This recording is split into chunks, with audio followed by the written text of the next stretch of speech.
Bienvenue dans Thérapeute Inspiré, le podcast dédié aux thérapeutes énergétiques et aux professionnels du bien-être en quête d'inspiration et d'épanouissement. Je suis Anfissa, une formatrice, mentor et avant tout une thérapeute énergétique.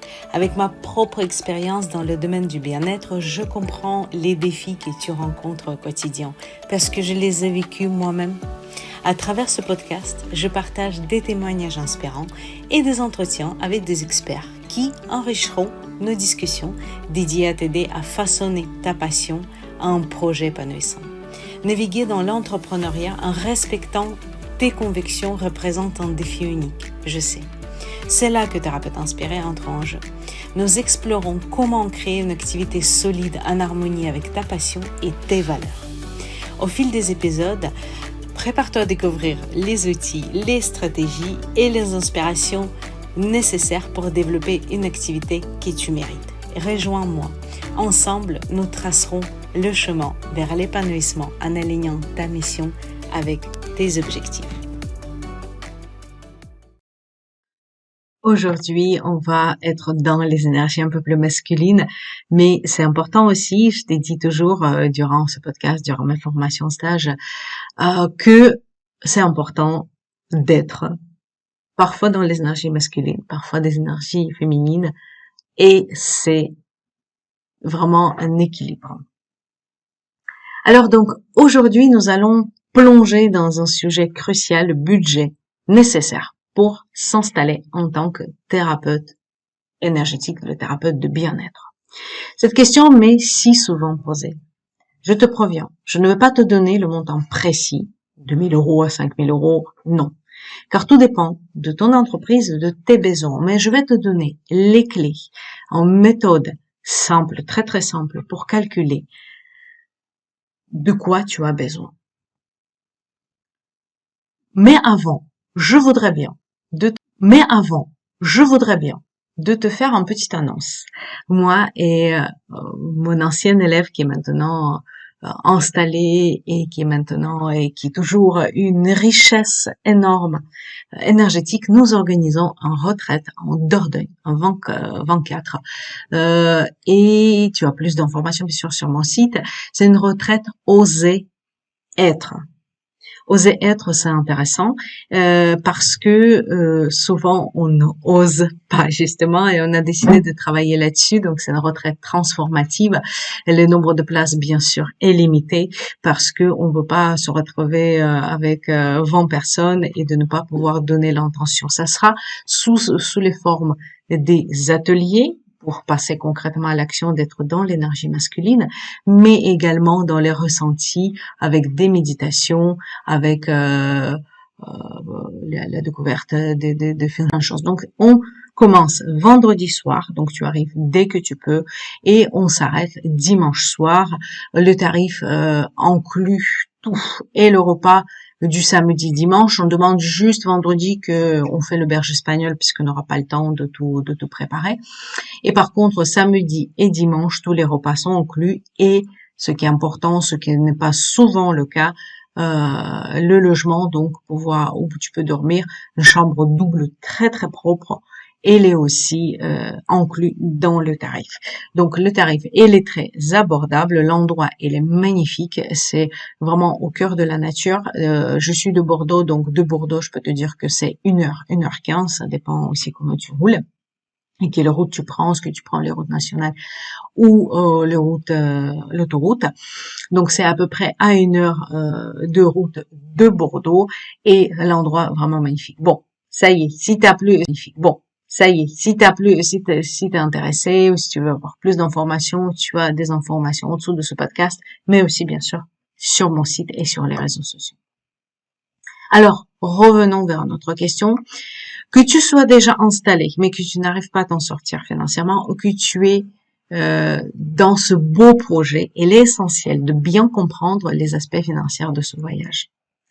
L'installation en tant que thérapeute de bien-être nécessite une planification minutieuse pour garantir ta sérénité et ton développement à long terme.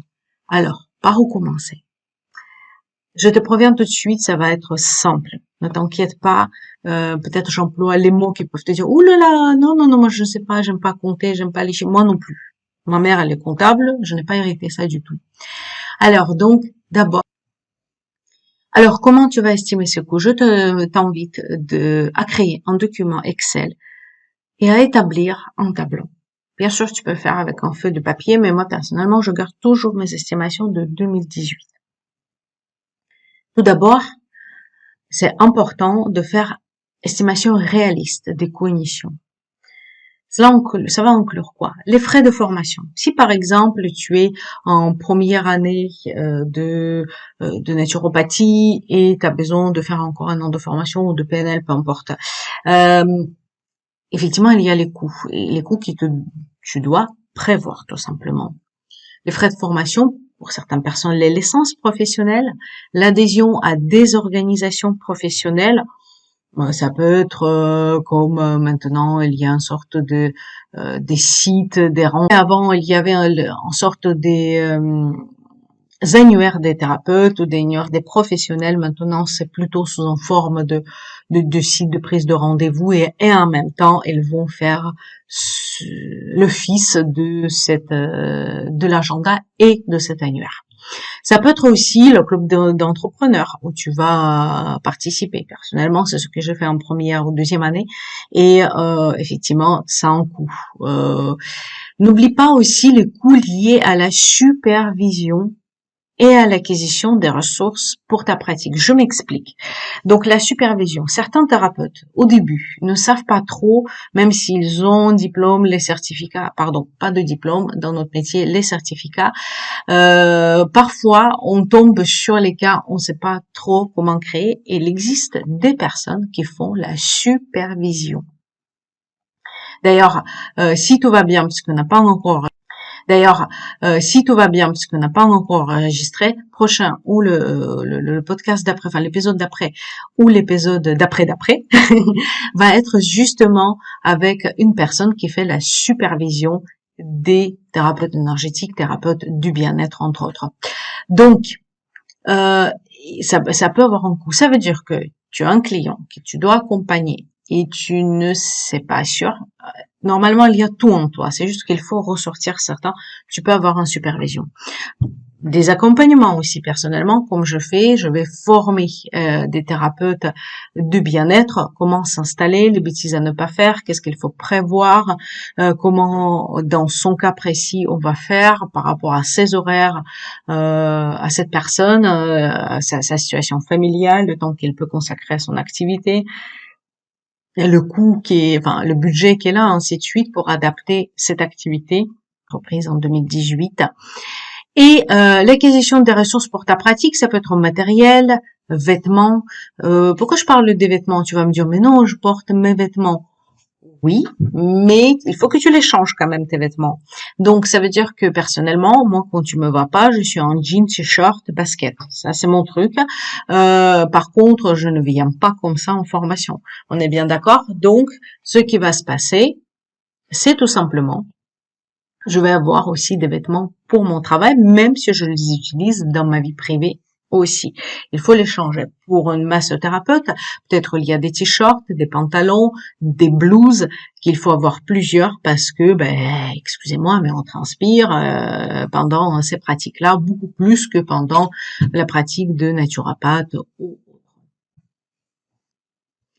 Avoir le stock de produits que les huiles essentielles et l'huile de massage. Si tu vends quelque chose dans ton cabinet, ce que je te souhaite et qu'on conseille toujours, n'hésite pas à avoir le mini stock de ces produits.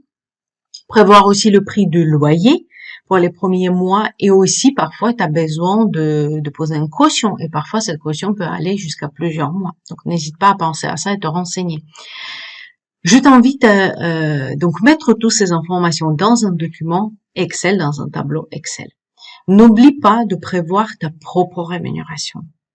Même si tu as encore ton salaire ou ton chômage pour le moment, il faut tout de suite mettre ça dedans parce que c'est en fonction de ça que tu vas fixer tes tarifs.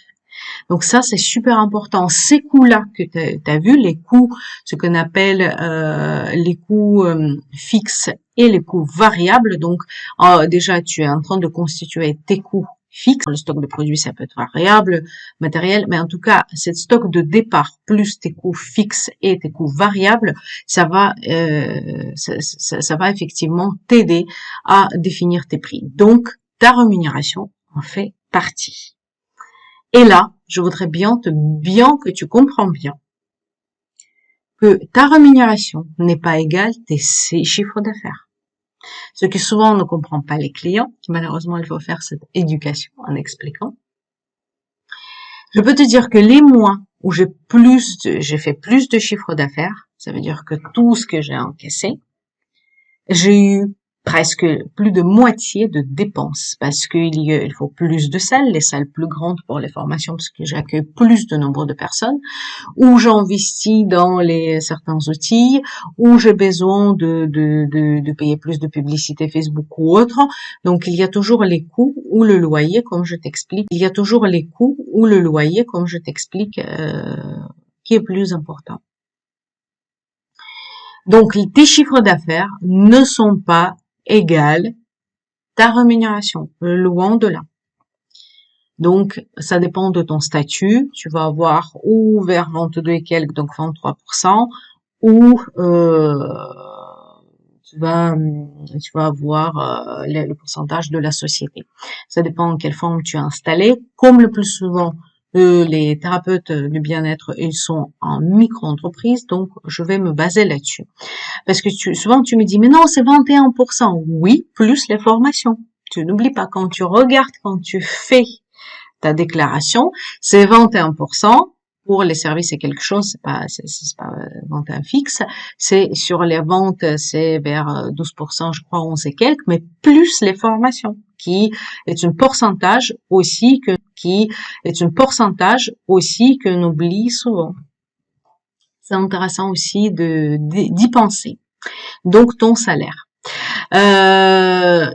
Pense aussi à la prévoyance et l'assurance. Prévoyance et l'assurance, ce n'est pas la même chose. Donc l'assurance, tu es dans l'obligation d'avoir une assurance professionnelle.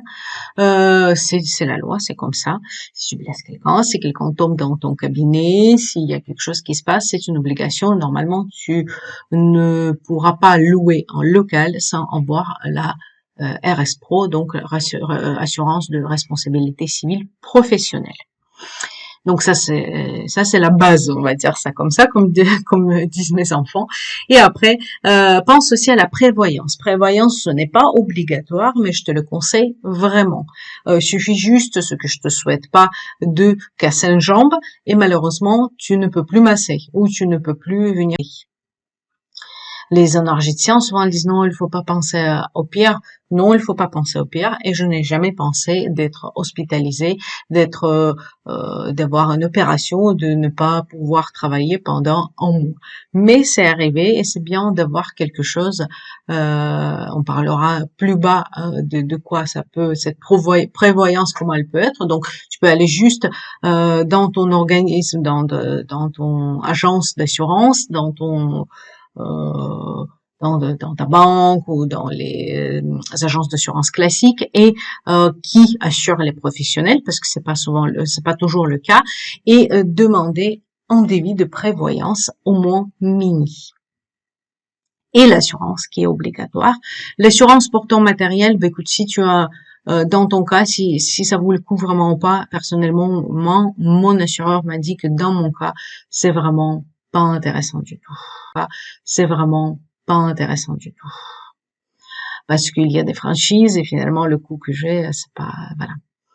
Alors, lorsque j'ai commencé ma carrière en tant que thérapeute, même plutôt en tant qu'esthéticienne à l'époque, à mon compte en 2013, j'ai sous-estimé les coûts associés à l'installation. C'était pas le cas d'ailleurs en 2018. Donc c'est pour ça que je me suis reprise. Et c'était très compliqué. Je m'en rappelle, et à l'époque, j'ai pris une partie, ça existe, je crois que maintenant aussi, enfin, c'est pas que je crois, ça existe maintenant aussi, que tu peux prendre une partie de ton capital chômage en sorte de fonds en argent. Et c'est ce que j'ai fait. Sauf que j'ai mal calculé mes coûts et dans l'esthétique, on a énormément de dépenses, des produits, de tout, hein. Moi, j'étais à domicile, donc l'essence et tout. Et ce qui s'est passé, qu'il y avait en moi très compliqué. Il y avait vraiment, je me rappelle, c'était au mois de février, c'était affreux, j'ai vidé tous les placards, tout. En plus, j'étais maman solo avec mon fils. Donc, c'était très compliqué pour subvenir à mes besoins assez rapidement. Et c'est bien passé finalement. Mais j'ai fermé mon entreprise très rapidement. Alors, en 2018, quand j'ai décidé de me réinstaller de nouveau, ce qui s'est passé, je me suis bien préparée. Déjà, j'ai commencé mes formations en 2016 en étant un salarié. Et en 2018, je me suis fait accompagner justement pour ne plus avoir ces problématiques-là. On va passer au deuxième sujet, au deuxième point, au deuxième pilier, c'est économie et financement. Une fois que tu as une idée plus précise de coût, commence à constituer un fonds d'urgence. Économise dès que possible pour couvrir, donc à quoi ça va te servir ce fonds d'urgence? Couvrir les premiers mois de ta pratique. Quand souvent, je veux pas te raconter un secret, tu sais couvrir les premiers mois de ta pratique. Quand souvent, je veux pas te raconter un secret, tu sais très bien que souvent il faut du temps pour établir une clientèle régulière. C'est d'ailleurs, il faut justement connaître combien il faudrait pour pouvoir au moins survivre. Donc, combien de personnes il te faut, est-ce qu'il faut des forfaits, voilà, comment ça va se passer. Dans le fonds d'urgence, prévoit également les mois creux, parce que il y a mois d'août par exemple, il y a une deuxième partie du mois de décembre, ou parfois il y a des mois en tout cas creux où tu auras moins de clients. Bien sûr que première année c'est un peu compliqué, mais je peux te dire d'avance que deuxième partie du mois de décembre et mois de par exemple le mois de janvier pour certaines personnes, ça dépend de ton activité. En étant thérapeute, le mois de janvier c'était pas jojo non plus, c'était surtout les cartes cadeaux. Au mois de décembre, et par contre au mois d'août c'est pareil, il n'y avait pas un champ. Alors donc il faut prévoir comment tu vas payer ton loyer si tu as un cabinet et puis tout simplement subvenir à tes besoins pendant ces mois creux. Et aussi les périodes que tu vas prendre tes vacances. Forcément, un idéal que ce mois creux correspond à tes vacances, mais parfois on peut pas. Par exemple, si ton conjoint ne peut pas prendre les vacances en août ou pour vous c'est trop cher parce que je me rends très bien compte. Moi, je pars presque jamais en août parce que c'est le double de prix de juillet même. Je te parle pas en période hors vacances. Donc, si c'est pas possible pour toi, c'est tout simplement tu prévois à quoi tu vas être rémunéré pendant ces périodes où tu prends des vacances, parce que les vacances, tu auras besoin. Parce que si tu as conséquences, tes clients, ils viennent pour ça, justement, le burn-out, la fatigue chronique, plein, des choses. Et bien sûr, ça va jouer sur ta santé. Et je vais te faire un petit disclaimer. Tu devrais le faire tout au long de ta vie, de ton entreprise. C'est ce que je fais. Pour te donner l'idée, je mets 10% de mes chiffres d'affaires tout le temps de côté. C'est comme il n'existe pas. Même si j'ai pas beaucoup gagné en mois, ces 10%, ils n'existent pas. Comme je l'ai pas gagné. Donc c'est super important. Je t'invite aussi d'explorer les options de financement comme les microcrédits ou les subventions personnel, professionnel. Par exemple, j'ai obtenu un prêt de 2000 € en microcrédit pour mon installation, d'après l'ADI, et un microcrédit de 1000 € en prêt d'1 heure. Donc, ça veut dire qu'il n'y avait pas de pourcentage. C'est le pourcentage qui était plus élevé qu'à la banque, mais comme j'étais maman solo, je te dis des bêtises, en 2018, j'étais plus maman solo, j'étais déjà en couple, mais par contre, on n'a pas eu de grosses revenus et également quand on n'est pas marié, tu sais très bien qu'il ne prend pas trop en compte les revenus de ton partenaire et finalement moi, je te considérais comme la personne au chômage avec un enfant à charge. Donc, c'est pas un bon dossier.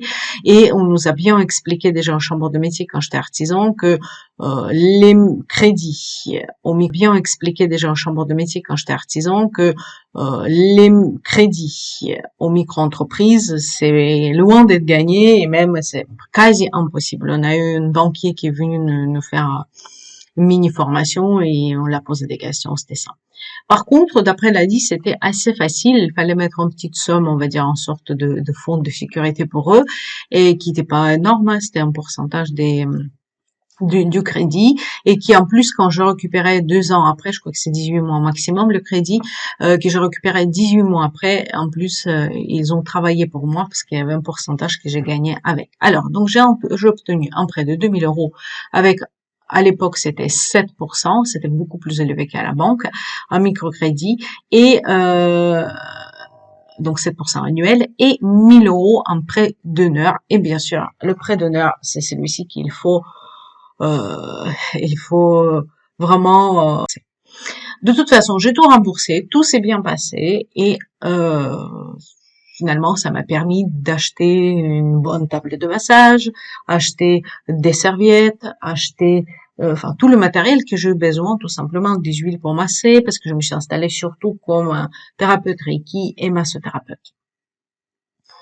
Donc cela peut être un élément clé pour réduire le stress financier pendant ta phase d'installation. Parce que tu imagines pas qu'est-ce que c'est quand premier mois, tu dis, il faut que je gagne de l'argent. Malheureusement, personnellement, j'ai eu les choses à me prouver. Et j'ai commencé à gagner de l'argent. J'étais payée à partir du premier mois. Mais j'ai fait tout ce que je ne conseille pas à faire. Je travaillais avec gros ponts comme acharné. J'ai eu 7-8 rendez-vous par jour. J'étais esseurée et finalement, je me suis retrouvée à bord du burn-out. J'ai fait plein de partenariats. Je suis participée à tout. J'ai fait des prestations gratuites. Tout, 700 ou 1500 € de chiffre d'affaires. Pour l'installation, c'est super bon chiffre d'affaires.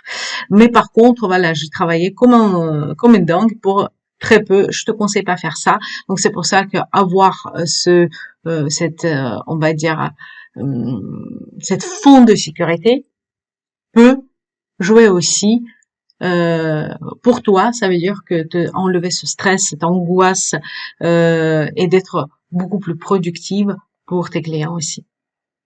Parce qu'on est quand même dans le bien-être.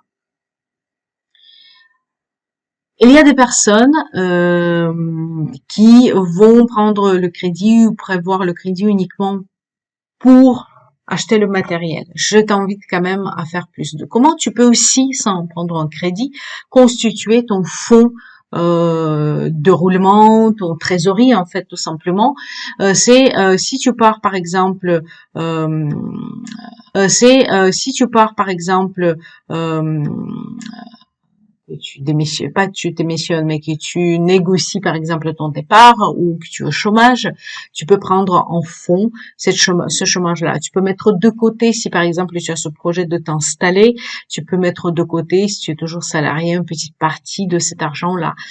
Ça peut être également, parfois, on a de l'argent par-ci par-là de côté. N'hésite pas à mettre de côté. La somme, ça dépend de tes besoins.